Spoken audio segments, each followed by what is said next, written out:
Irmãos, é sempre um prazer, mas é uma grande responsabilidade estar aqui no púlpito. O pastor me trouxe essa incumbência e é curioso, porque a gente estuda, a gente treina em casa, e aí quando a gente chega aqui a perna treme, né? Porque eu sou professor e já é uma responsabilidade de dar aula para os meus alunos. Eu acho que responsabilidade muito maior é falar da palavra do Senhor. Mas que toda a honra e toda a glória seja a Deus neste momento e que eu possa trazer a palavra do Senhor e não a minha palavra na noite de hoje. Só vou pegar minhas anotações, perdão, rapidinho.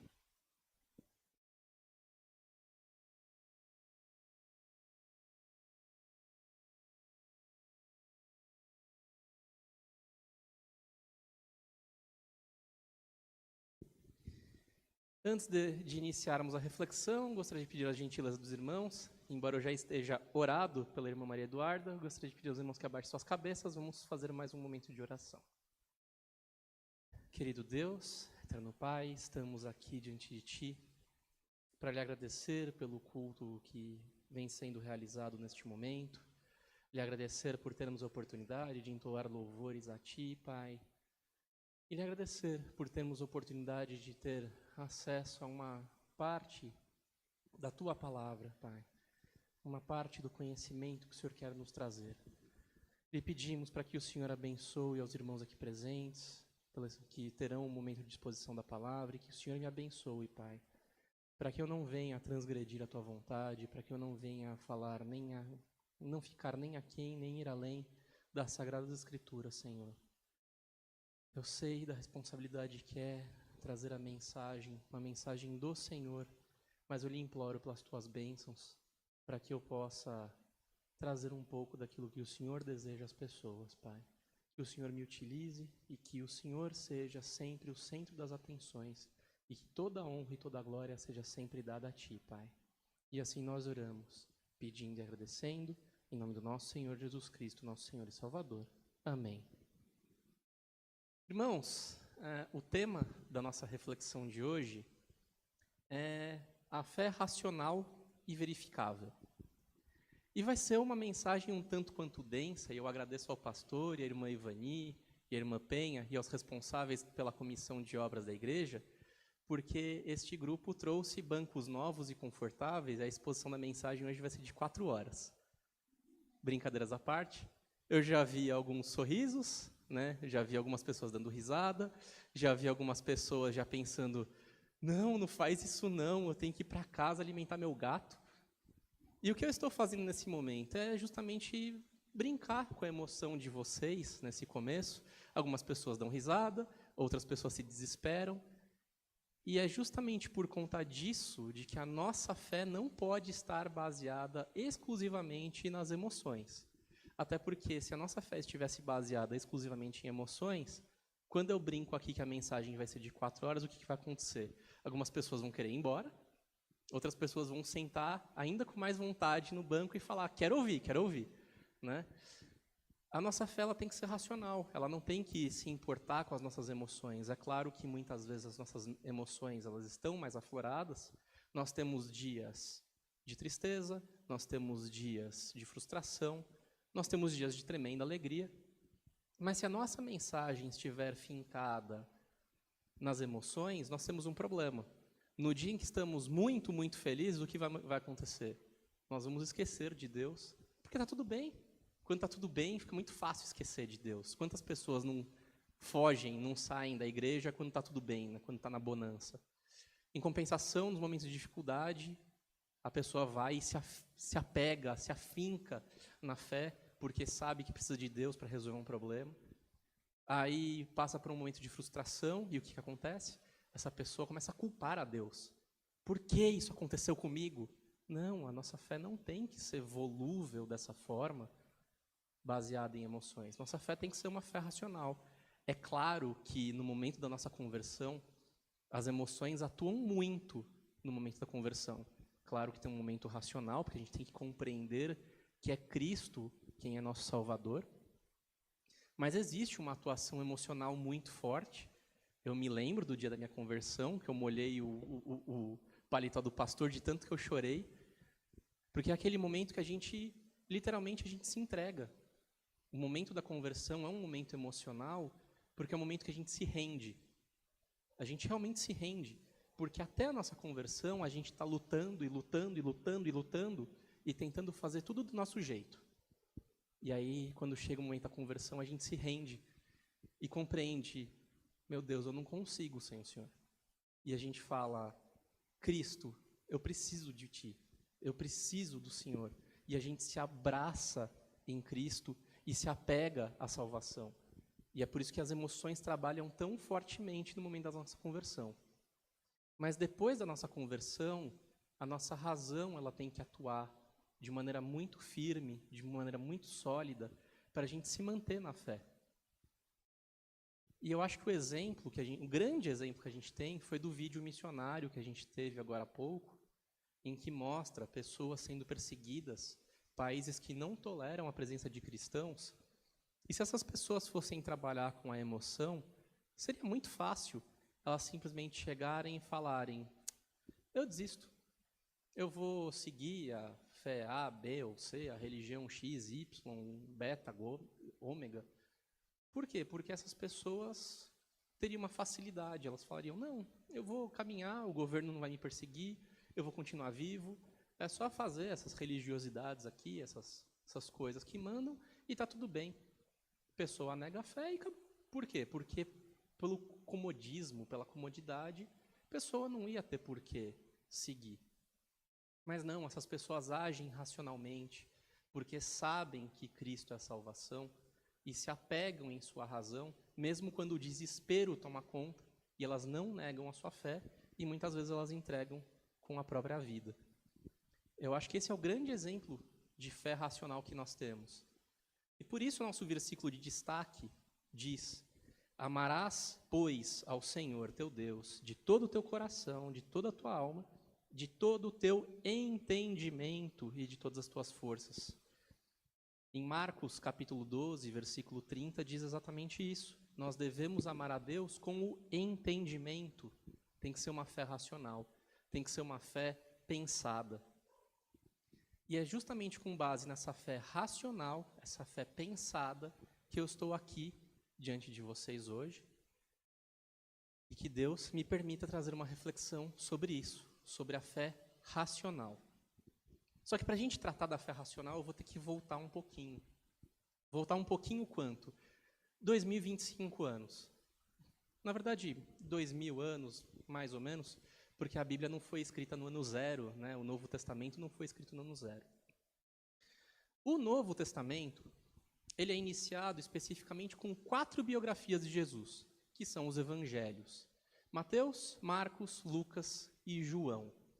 E é interessante porque as 4 biografias de Cristo apresentam a Jesus de uma forma diferente, de uma forma distinta. Mateus apresenta Jesus como um rei. Marcos apresenta Jesus como servo, servindo as pessoas. Lucas apresenta Jesus como homem. E João apresenta Jesus como Deus. E é com base no Evangelho de João que nós vamos iniciar nossa reflexão de hoje. Nós vamos analisar Jesus do ponto de vista de sendo Deus, da divindade de Cristo. No Evangelho de Lucas, nós temos diversas demonstrações, não só de que Jesus é Deus, é o Deus encarnado e que veio para nos resgatar e nos salvar, mas também que é necessário uma fé racional, uma fé inteligente, que nós não devemos ficar simplesmente realizando algumas coisas que são impostas por alguma igreja que se diz detenta de uma determinada religião, fazendo, faça isso, faça aquilo. Nós devemos pensar na nossa fé. E isso é evidenciado no 4º evangelho da Bíblia, o Evangelho de João, quando é visto no livro de João, capítulo 14, versículo 6, em que Jesus diz o seguinte: eu sou o caminho, a verdade e a vida, e ninguém vem ao Pai senão por mim. Bom, vocês poderiam pensar, com base nesse versículo de maneira isolada, eu não falei nada de inteligência, conhecimento, mas vocês vão compreender que sim, eu estou dizendo sobre uma fé racional. Porque nós temos a palavra verdade nesse versículo. E é sobre a verdade de Cristo que eu quero falar um pouquinho. Não sei se todos aqui sabem, mas o Novo Testamento ele foi originalmente escrito em grego. Muitas pessoas pensam que é em hebraico, mas não. O Antigo Testamento ele foi escrito em hebraico, com alguns trechos escritos em aramaico, e o Novo Testamento ele foi escrito em grego. Aí vocês poderiam perguntar, por que foi escrito em grego? Porque no período em que Jesus viveu, era comum que filósofos discutissem muito questões cotidianas da vida. Os filósofos eram os grandes pensadores da época. E os filósofos, eles conversavam em grego. Os filósofos eram gregos. Então, o Novo Testamento ele foi escrito em grego por uma razão muito simples. Aquela era a língua, aquele era o idioma dos pensadores. E os pensadores, com seu intelecto, difundiriam a mensagem de Deus. Então, foi escrito em grego porque seria a linguagem do conhecimento da época. Tinha latim, tinha hebraico, mas grego era a linguagem do conhecimento da época. E por isso, o Novo Testamento foi escrito em grego. E o Evangelho de João não foge à regra, ele também foi escrito em grego. E a palavra verdade chama muita atenção quando nós pegamos no original. João utilizou uma palavra para descrever a verdade que não foi jogada ao acaso. A palavra que João utilizou no grego foi aletheia, que se fala aletheia em grego, mas se escreve aletheia. Então eu vou falar aletheia para ficar mais fácil. O que significa aletheia? Aletheia. Os gregos, os filósofos gregos, eles tinham a ideia de buscar a verdade, eles tinham o ideal de que a verdade seria o mais importante a se atingir. E a verdade, ela teria que fazer correlação entre aquilo que é dito e aquilo que é visto no mundo. Por exemplo, eu poderia chegar e falar, esse banco é vermelho. Aí vocês iam falar, ô, irmão, você pirou, né? O que você anda fazendo? O banco não é vermelho, o banco é azul. Por quê? Porque vocês iam perceber que a minha fala ia divergir daquilo que vocês estão enxergando. E os gregos, eles tinham justamente essa ideia da busca pela verdade acima de qualquer outra coisa. E a verdade não é qualquer verdade, é a verdade do discurso que coincide com aquilo que é visto, que é notado. E os gregos denominavam essa verdade como aletheia. E por que a palavra aletheia? Se a gente for voltar um pouquinho nas noções de gramática, a gente tem que compreender que o prefixo a das palavras significa não. A gente pode pensar em amoral, que é aquele que não tem moral. Atóxico é aquilo que não é tóxico. Entre outras palavras que começam com a. São palavras que derivam do grego. Aletheia começa com a porque ela significa que ela é alguma coisa negativa, não alguma coisa. E o que significa letheia? Sem o a, só o letheia. Letheia do grego significa esquecimento. Ou seja, a verdade para o grego é aquilo que não pode ser esquecido, não deve ser esquecido. E por que eu estou falando aula de grego para vocês, né? Vocês poderiam perguntar, irmão, você está falando grego? Estou falando grego. Qual que é a relevância de compreendermos o significado da palavra aletheia, que significa não esquecimento? Porque para os gregos, para se saber a verdade, você não poderia esquecer as coisas, você não poderia esquecer a própria verdade. Se eu falasse que o banco é vermelho e vocês se esquecessem que o banco é azul, vocês poderiam falar, tem razão, o banco é vermelho. Por isso que a verdade demanda conhecimento. É justamente isso que os filósofos gregos demandavam. Eles demandavam a verdade por meio de conhecimento. Inclusive, eu ouso até fazer uma citação de Platão e Sócrates. dois filósofos gregos. Eles entendiam que a finalidade da filosofia era encontrar a verdade. E a verdade não era qualquer verdade. É uma verdade da qual se pode conhecer. Aletheia, ou aletheia. Né? João utilizou essa palavra para dizer que Jesus é a verdade. Jesus não é qualquer verdade. Jesus não é uma verdadezinha. Jesus é a verdade. E é uma verdade aletheia, porque é a verdade que nós temos que ter conhecimento. Para saber da verdade, nós temos que conhecer a verdade. Por isso que João não utilizou uma palavra qualquer na Bíblia. Ele utilizou a verdade do conhecimento. Nós temos que conhecer. Para saber a verdade, nós temos que conhecer a verdade. Se eu fosse numa rua para uma pessoa que nunca entrou aqui na igreja e falasse o banco da igreja é vermelho, a pessoa ia acreditar, porque ela não conhece a verdade. Então ela fica sujeita a acreditar naquilo que eu estou falando. É justamente nesse sentido. Quando nós pensamos que Jesus é a verdade, uma verdade que demanda conhecimento, e um conhecimento que não pode ser esquecido, nós entendemos por qual razão a nossa fé tem que ser racional. Porque se nós não conhecermos, nós não temos como ter fé.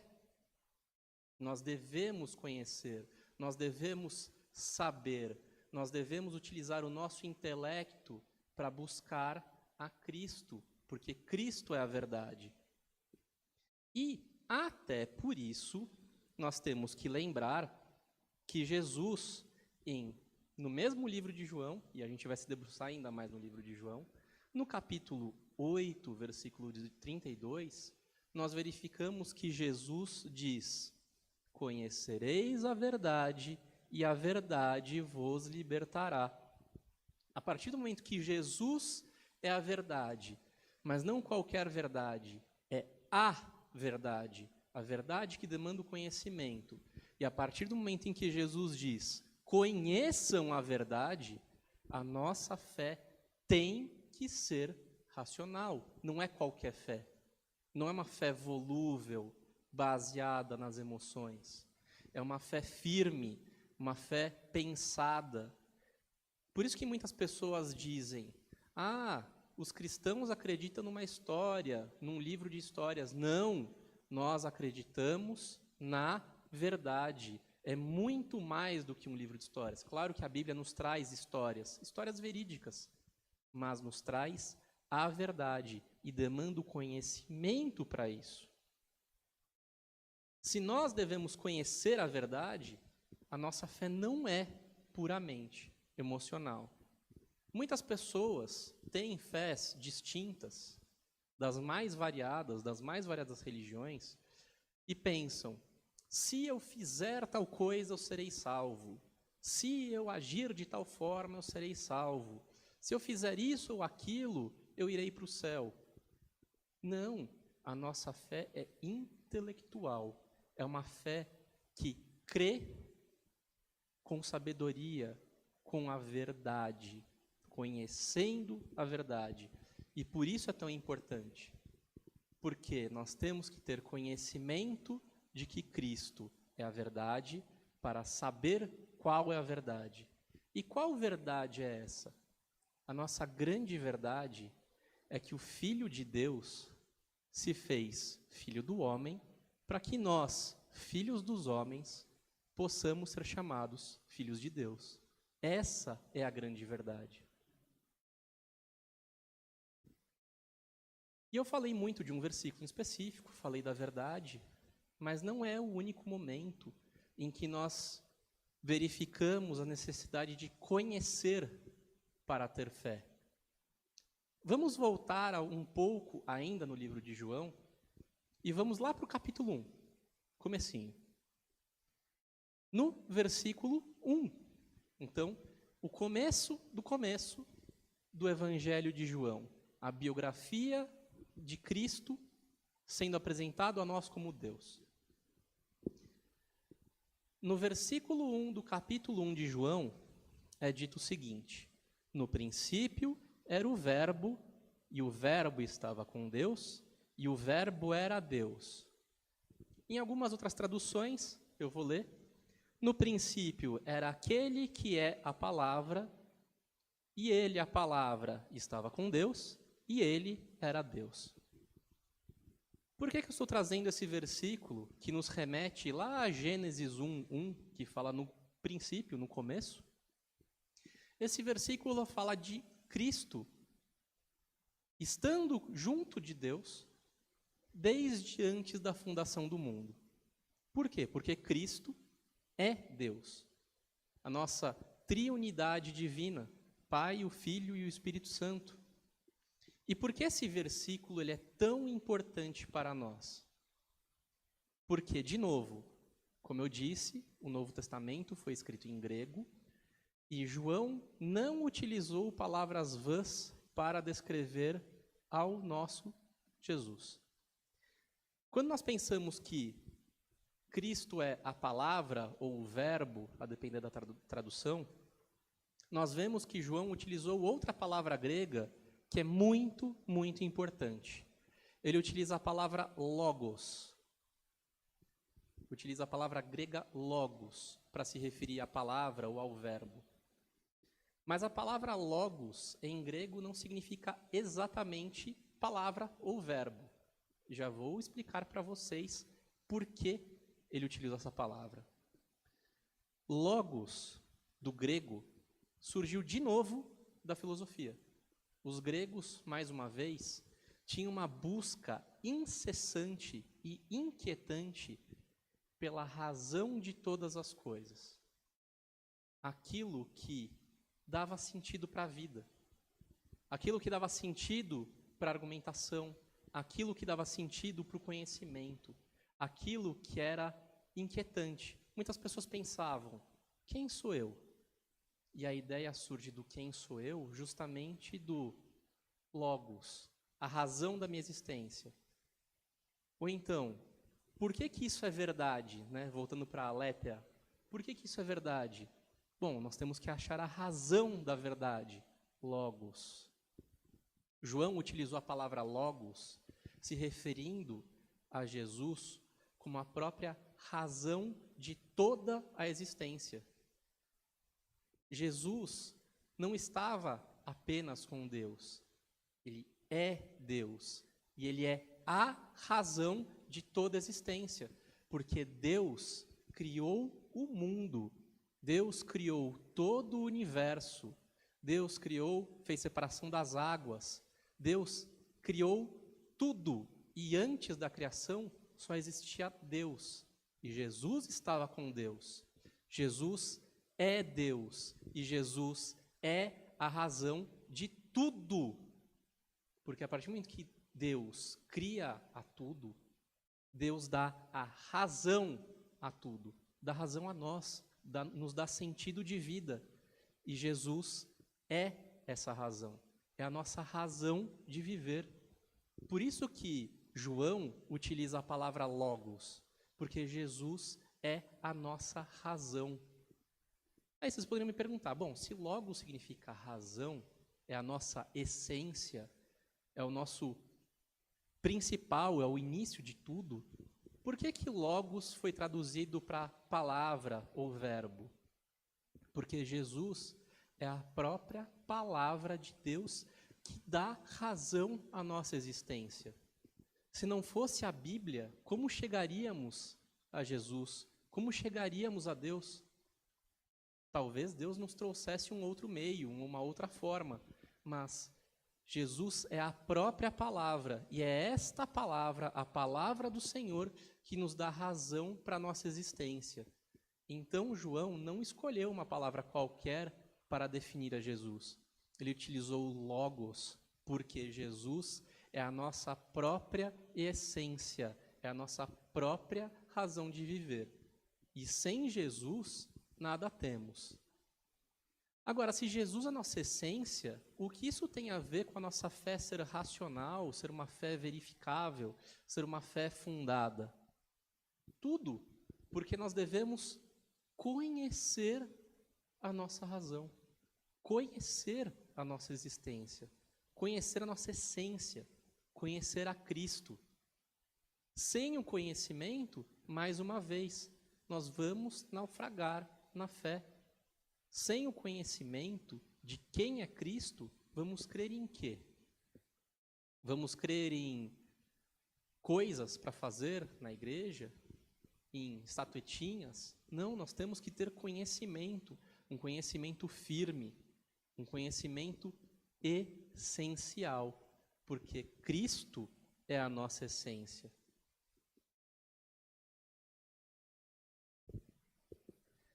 Justamente por isso, e aí eu reafirmo nosso versículo de destaque que foi lido há pouco, no capítulo de Marcos, no livro de Marcos, perdoem, no capítulo 12, versículo 30, não precisam abrir, nós já fizemos leitura, em que Jesus nos diz: amarás, pois, ao Senhor teu Deus de todo o teu coração, de toda a tua alma, de todas as tuas forças e de todo o teu entendimento. Porque nós temos que ter entendimento sobre Cristo, para que nossa fé não seja uma fé volúvel, flutuante, de acordo com as nossas emoções. E se precisamos ter uma fé racional, nós precisamos estar fincados em uma fé que pode ser provada. Como assim? Porque é muito fácil para quem quer descredibilizar o cristão, a Bíblia é só um livro de histórias. E eu já escutei muito disso. E aí, nossa fé não basta ser racional, ela tem que ser verificável justamente por isso. Nós temos que ter uma fé que se apega, de fato, de que tudo existe. E como nós podemos chegar à compreensão de que tudo existe?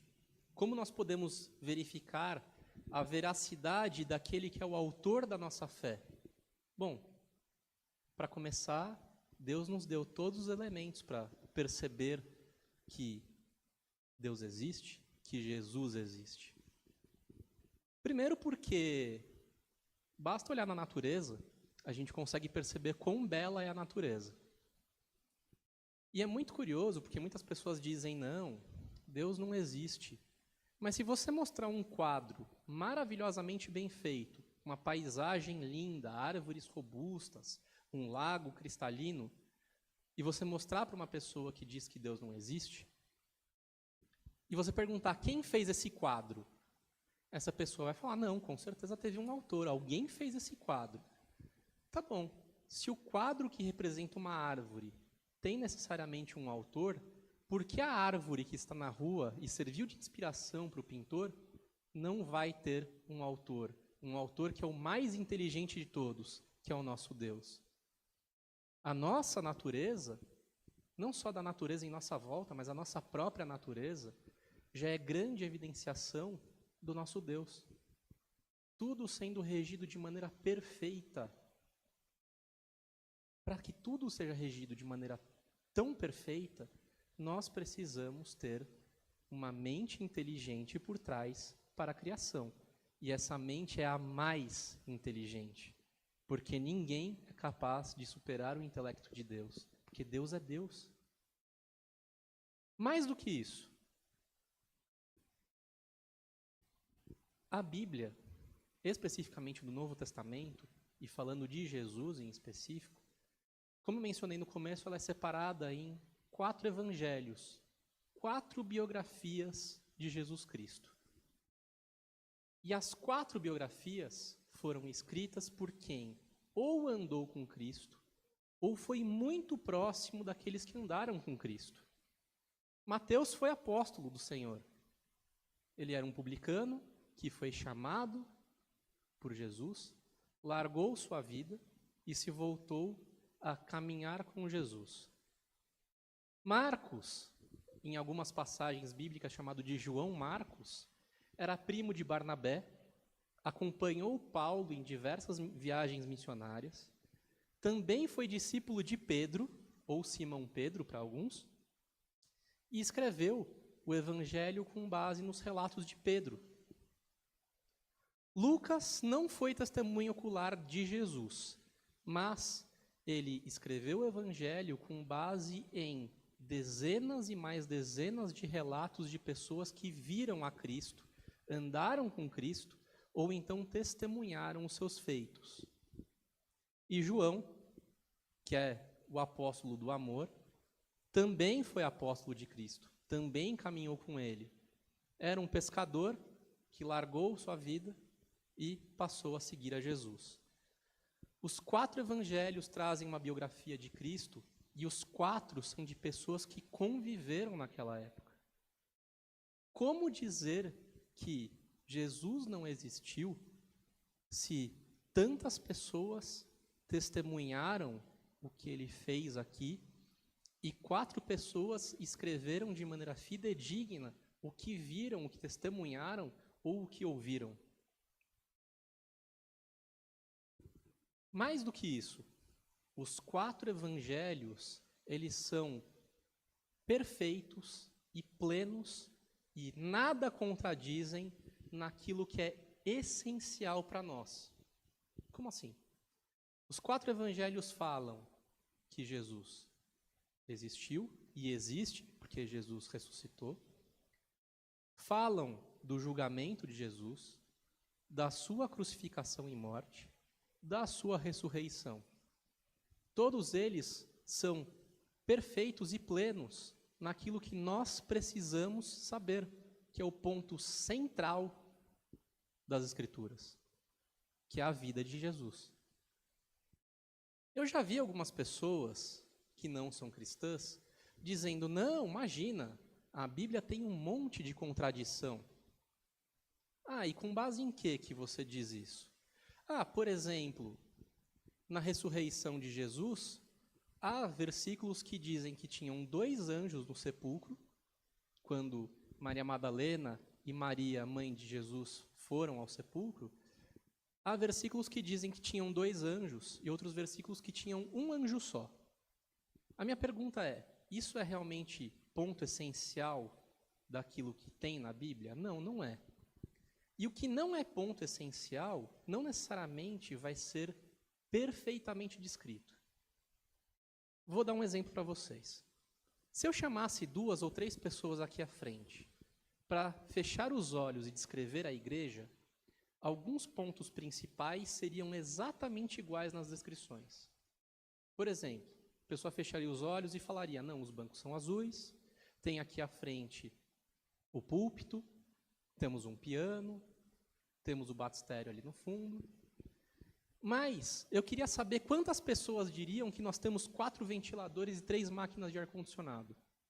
Porque isso não é relevante. Talvez a irmã Ivani, que cuida, gerencia a nossa igreja, fosse uma pessoa que testemunhasse e falasse, não, eu vi 3 máquinas de ar-condicionado, 4 ventiladores, um deles está quebrado. A Ivani falar que tem 4 ventiladores, e se eu chamasse, por exemplo, a irmã Maria Eduarda, e ela não falasse dos ventiladores, significa que os ventiladores nunca existiram? Significa que os ar-condicionados evaporaram? Significa que o testemunho da Ivani é falso? Ou que o da Eduarda é falso? Claro que não.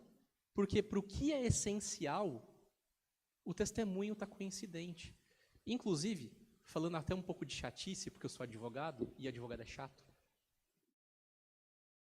quando nós temos a teoria das provas, em qualquer processo, se vocês tiverem qualquer pepino judicial, já saibam que o que acontece é isso.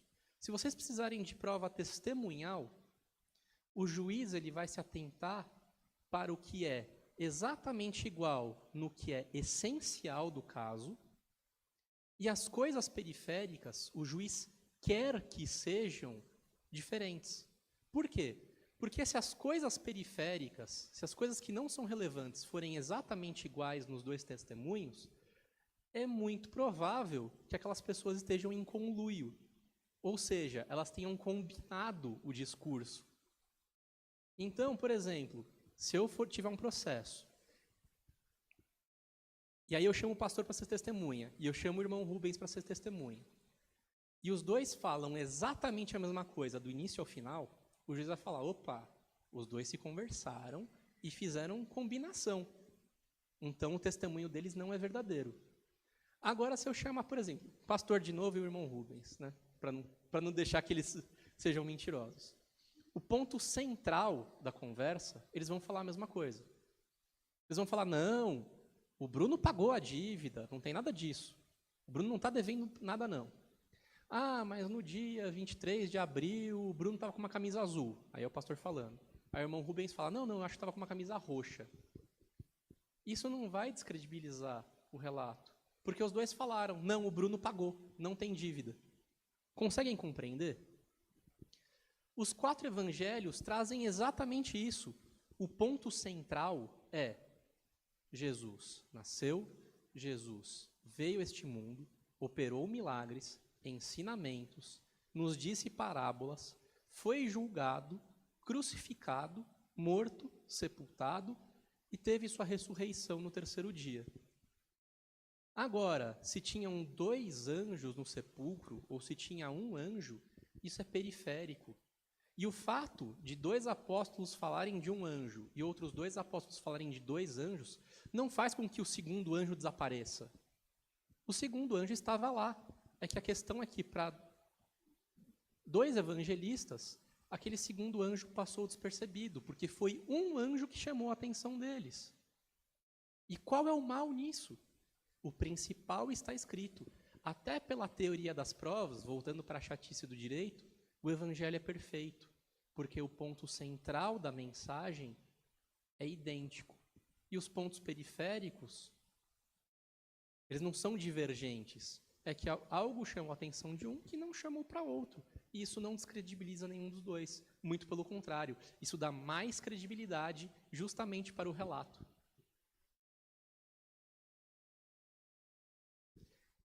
Mas muitas pessoas podem falar, ah não, mas a Bíblia é um livro só. Como é que você pode me dizer que Jesus existe e existiu só com base na Bíblia? Não tem problema, a gente pode sair um pouco da Bíblia. Não que eu queira sair da Bíblia, meu pai, pelo amor de Deus. Mas a gente tem diversos registros históricos de quem viveu naquele período e que atestou que Jesus existiu. Isso foi mencionado por pessoas historiadoras, filósofos.